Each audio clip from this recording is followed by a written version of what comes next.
Shavua Tov. Today's daf is daf Kuf Tes, and we should really be starting with Omar Mar, which is 4 lines down from the top of the Omid. But since we need an introduction and we didn't do the daf together yesterday on Shabbos, therefore we're going to start on daf Kuf Ches Omid Beis, 13 lines up from the bottom, where it says V'efshel l'sochto atzmo tanoihi.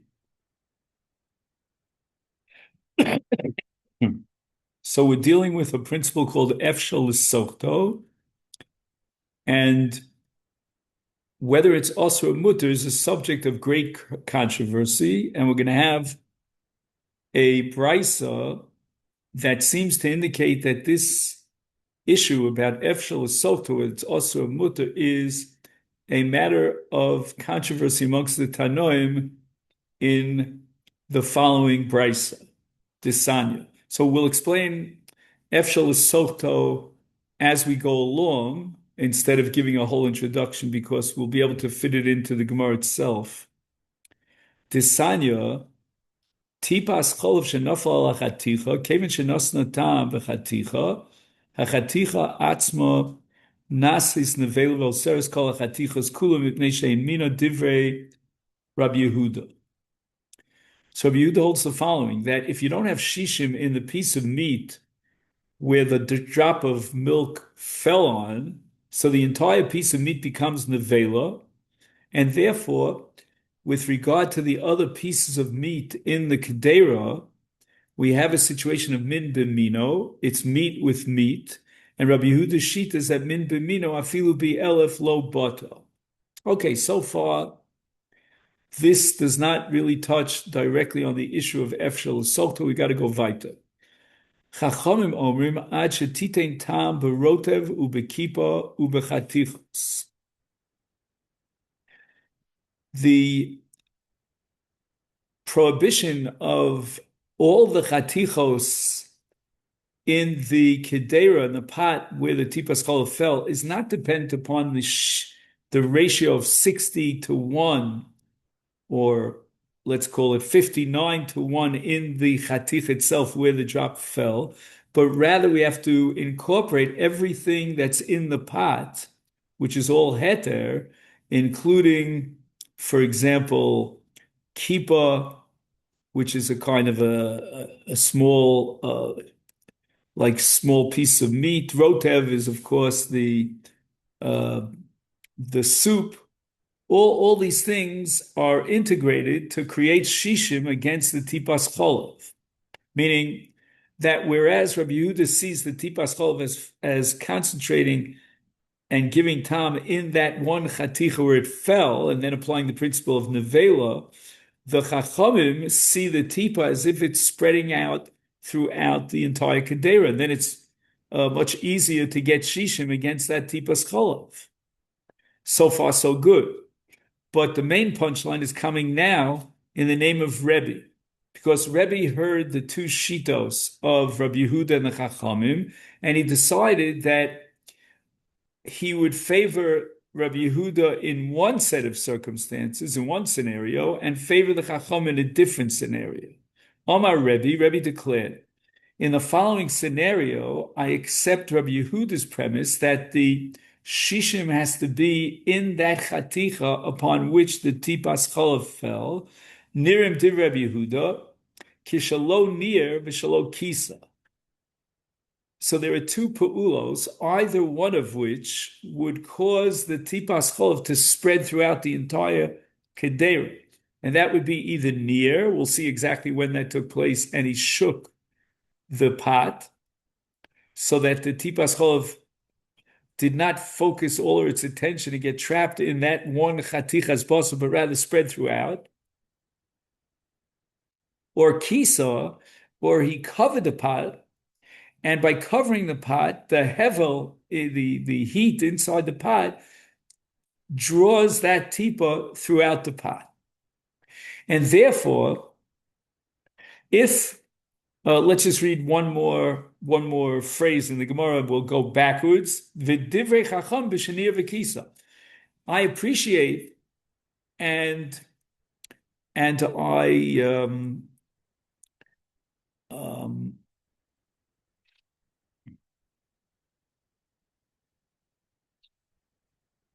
I agree with the Chachamim.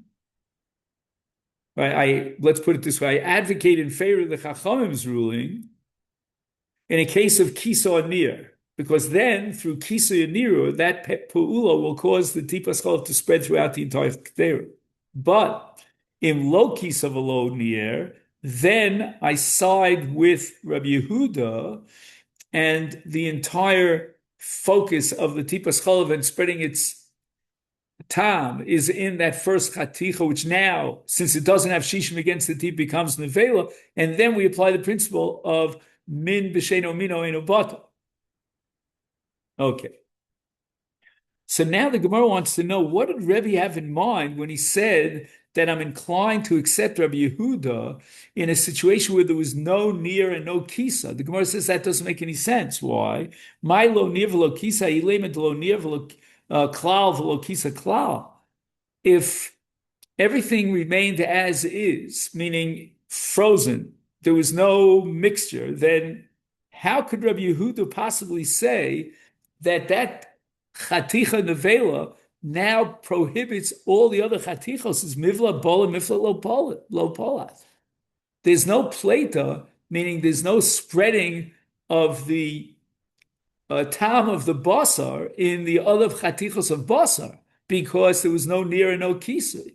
So it means that situation sort of is frozen as is, where that piece of chaticha, which now became the vela, remains in itself. There's no plata. Plata means, to spit forth its tam. Ella, we have no choice but to assume that lo nir means, according to Rabbi Yehuda, and Rebbe agrees with Rabbi Yehuda, means lo nir b'tchila el basof. Meaning there was a two-stage process chronologically. There was time T1 and time T2. At time T1, the tipas cholav fell on the chatichas basar, and there was no shishim to be mevatel that basar, to be mevatel that cholav. Therefore, the chaticha becomes nevela. Subsequently, at a later stage, he mixes everything together, and now the tam from that original chatichas basar, which is nevela, spreads throughout all the other chatichos, and we apply Rabbi Yehuda's principle of bin b'mino lo bata.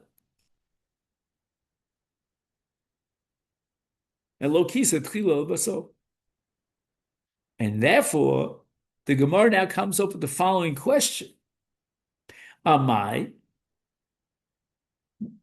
I don't get it. What happened? He only mixed the pot later on? He mixed the meat with the rest of the pot? Ha bola v'ha polat.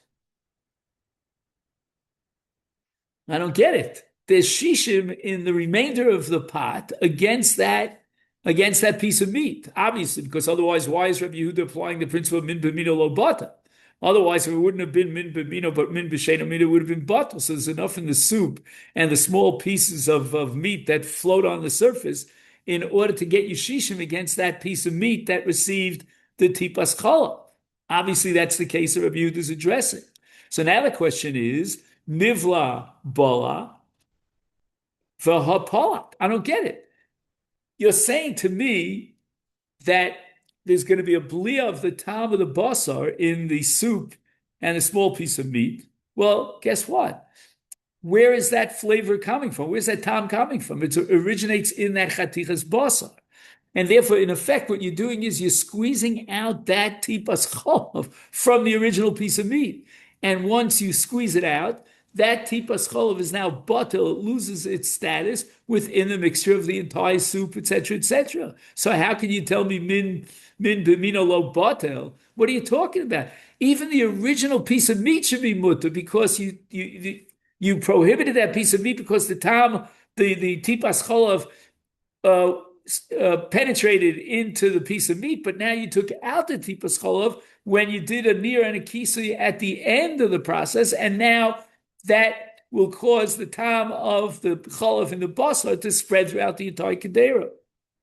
And the Gemara says we have no choice but to assume that kasavar Rabbi Yehuda holds, and Rebbe apparently agrees with him, efshar l'sochto asur. So now we're ready to understand efshel l'sochto asur, meaning when you have two mixtures, time T1 and time T2 in chronological sequence. And in the first sequence, you've got Basar B'Cholov and Nevela because there was no shishim in that piece of meat against the what you call the Tipas Cholov. Now, when there's a new mixture because you did a near at the end and you mix that chaticha together with the other kappa and what you call it and rotev, kippah and rotev, then efshel soto also. You can't squeeze out the olive that's been absorbed in that piece of meat. There's no way of squeezing it out. Maybe some of it will go out, but not all of it. And therefore, we're holding now efshel soto also. In effect, efshel soto also is very close to the concept of chaticha nasis nevela. Once it becomes a nevela and it's also unto itself, then it'll always be usher. You can't take something that's usher and abracadabra, mix it up and make it mutter. It remains usher. And the Gemara now analyzes Michlal on the top of Daf Kuf Tes, which is our daf for today. Michlal Rabbi Yehuda Sovar. Rabbi Yehuda himself, he holds ki nir v'tchila ve'alasof v'kis v'tchila alasof, that Rabbi Yehuda says, well, Rebbe accepted Rabbi Yehuda under those situations where he covered the pot later on or he shook up the pot later on. He failed to do that stirring or covering at the beginning when it fell in. And that's the sheet of Rebbe. That's when Rebbe says, Nirim divrei Rabbi Yehuda. I side with Rabbi Yehuda in that situation where there was no Nir Akisa initially at the beginning, but there was Nir Akisa at the end. We can infer from that Rabbi Yehuda himself holds that ki Nir b'tchila v'yadasof, Kisa mitchila v'yadasof, asur. What's going on over here? If Rebbe only accepts Rabbi Yehuda part way, then it means that Rabbi Yehuda went one step further, and he holds that even in a case where he stirred the pot or covered the pot initially, when the tipas chola fell on that first piece of meat, it's still asur. Amai holo bola kla. This doesn't make any sense. Because as soon as the tipa came down onto the piece of meat, he stirred the pot, and therefore that tipas chola now spreads throughout the entire kedera. There's no reason to focus and imprison it in that chaticha of basar which it fell, and therefore lo bola klal. I mean, the Gemara adds the word klal. So now the Gemara tries to find like a compromise situation here. Ema, we got a halfway measure. Lo nir yafe yafe, lo kisa yafe yafe. The issue here is the following. He did an act of stirring the pot initially when the tipas chola fell on the first piece of meat, but he didn't do such a good job. He didn't do a thorough stirring. And therefore, Rabbi Yehuda says, I'm not going to consider it as if that tipas chola fell throughout the entire kedera. Rebbe says, no. You know what? He did a near, he did a kisui. Okay, it wasn't the best ideal situation where he went 100% all the way, but nevertheless, it's significant. It's sufficient to take that tipas chola and spread it throughout the kedera. Okay. Now we said, let's just summarize the bottom line, that efshel is sochto, according to Rabbi Yehuda, is asur, and according to Chachamim, it's mutter. If that be the case, then let's go back and try to prove that although Rabbi Yehuda is of the opinion that efshel sochto is asur, there are Tanoim, we'll call them the Rabbanon, who disagree with Rabbi Yehuda and hold that efshel sochto is mutter. When do I accept says Rebbe, and I validate and tip the scale in favor of the Chachamim, that's only in a case of Chenir V'Kisa. What does that mean? Again, we have to go through the whole rigmarole. Does it mean Nir V'Kisa immediately? Does it mean Nir V'Kisa Basov? Let's try to analyze it. My Nir, my Kisa, when did he do this act of stirring or covering the pot? Elem, if you're going to tell me Nir Basov, V'lo Nir B'Tchila.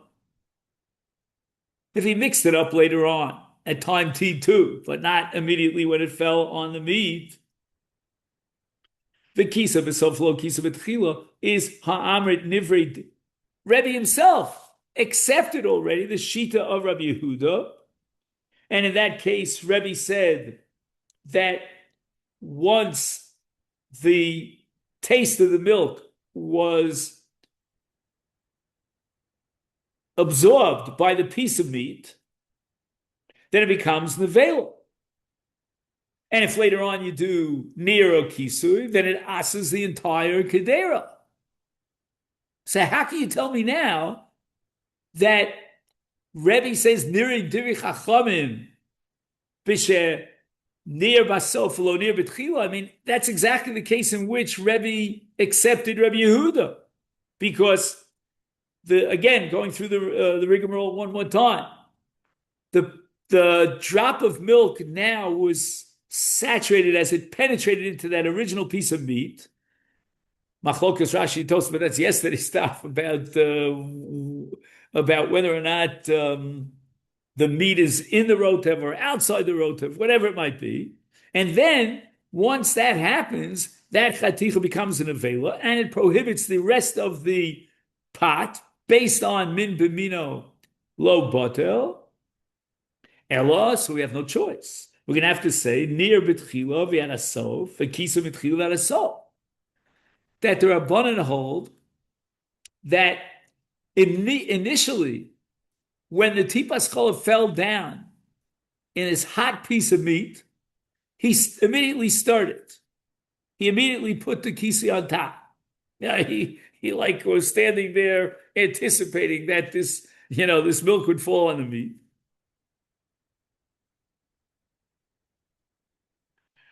And in this case, the Chachamim rejected Rabbi Yehuda, and they said, you know what? If he did the nir and the kisi initially, immediately at the beginning, then a tipas chol spreads throughout the entire kedera, we could be matir.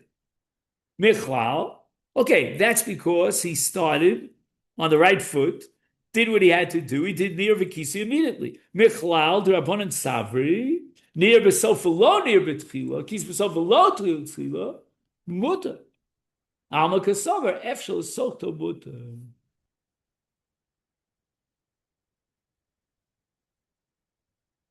Okay, let's try to understand the analysis of the Gemara.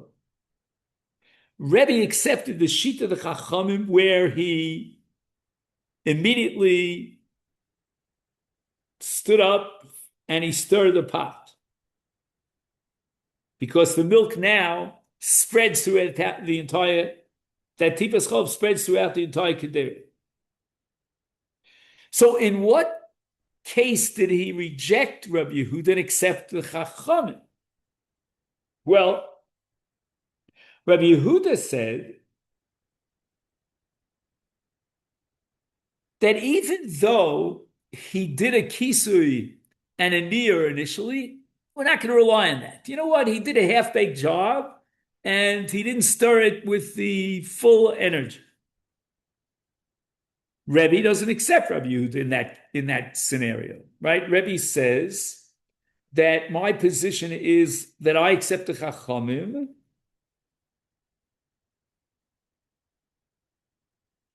and we rely on the fact that he started initially, and the tipas chol spreads throughout the entire katicha, the entire kedera, and it's mut.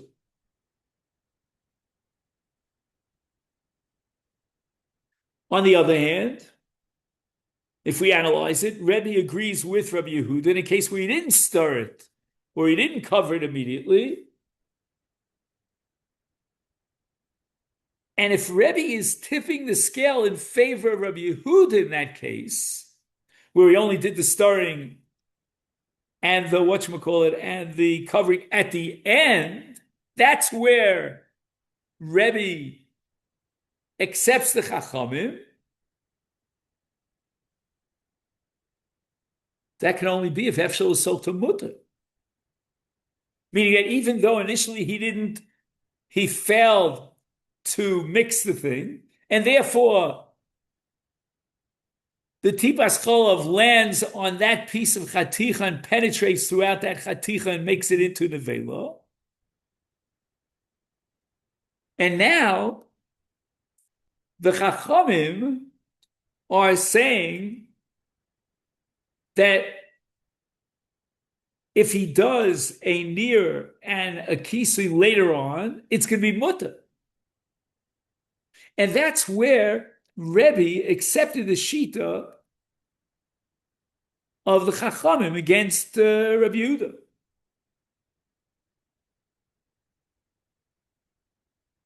So it means that Efshel Sokto Mutter. Why? Because by stirring the pot at the end, the Chatichas Basar that received that Tipas Cholov now is going to be bottled in the entire pot, which means that we extract the Tipas Cholov that's bolua in the Chatichas Basar, and it spreads throughout the entire Kedera. And that means that Efshel Sokto Mutter.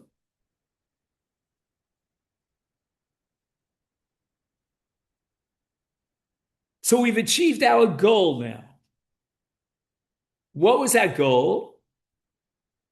Our goal was to establish that there's a machlokas between Rabbi Yehuda and the Chachamim regarding Efshel Sokto, meaning if one chaticha became asura as a result of the first mixture between the basar and the chalav, now what happens if that piece of meat as a result of that mixture now gets mixed up a second time after the nir and the kisui at the end with another group of heter?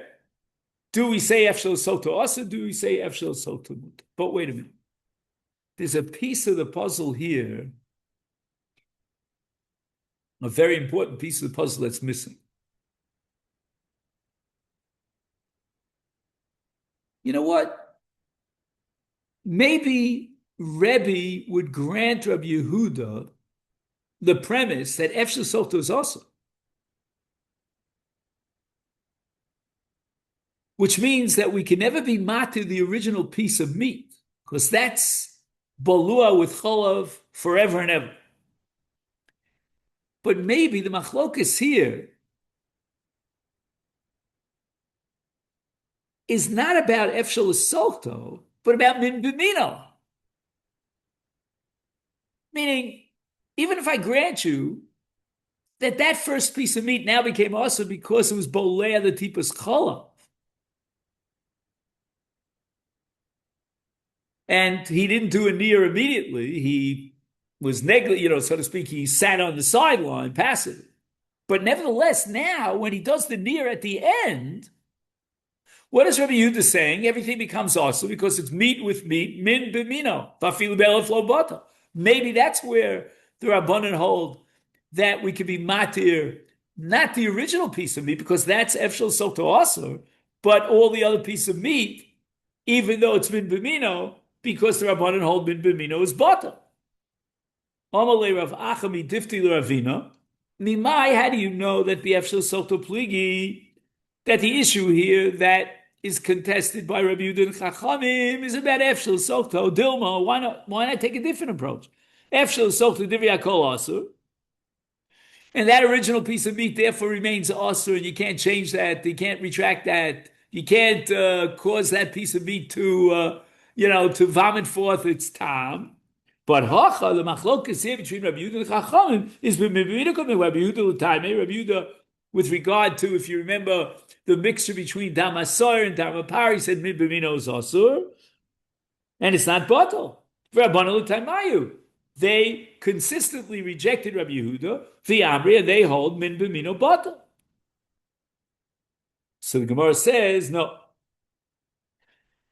I'm going to tell you the advantage of interpreting the subject and the battlefield between, in the controversy between the Chacham and Rabbi Yehuda about Efshel Sota Motu Mutter, as opposed to Min B'mino. Iyamid Bishleim Rabbanim B'min B'mino Hacha, Rabbi Yehuda Svirle. Will be Efshel Sota Pligi. Let's go back to our original understanding that the machlokes is about Efshel Soto. And the Rabbanan here would agree that if Efshel Soto be Asur, then we would apply the principle of Rabbi Yehuda min b'mino lo batel. But the Rabbanan hold that Efshel Soto is mutter, and we can extract the tam of the chalav when it falls into, when this piece of meat is mixed up with other piece of meat. Now I understand where Rebbe fits in to this entire picture. And he states that Nirim Divri Rabbi Yehuda Baha, V'Divrei Baha, and we gave the whole explanation that although Rebbe would agree with Rabbi Yehuda in a case where he started at the end at Min B'mino Lo Batel, but they argue with Rabbi Yehuda in a case where he started halfway measure at the beginning, whether we could rely on that, and it causes the Tipas Chalav to spread throughout the Chaticha, and we understand Rebbe very well. Now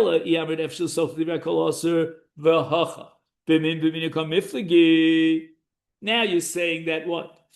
That the Rabbana, that Rebbe sided with the Chachamim in a case where he mixed the pot initially when the Tipas Chalav fell on the first piece of meat.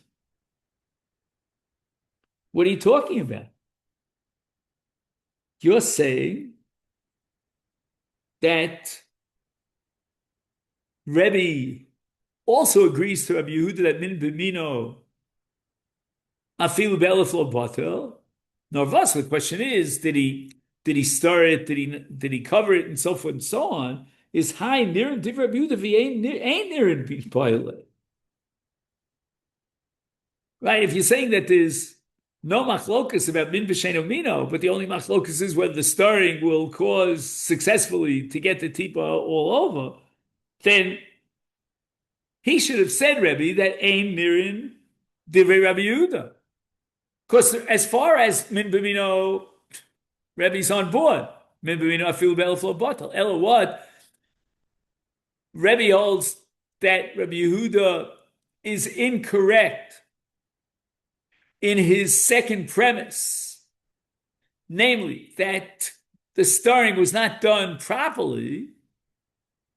Then Rebbe should have said, "Ein nirim divrei Rabbi Yehuda," because the issue is not min b'mino anymore. The issue is whether or not he successfully caused the tipas chalav to spread throughout the entire kedera.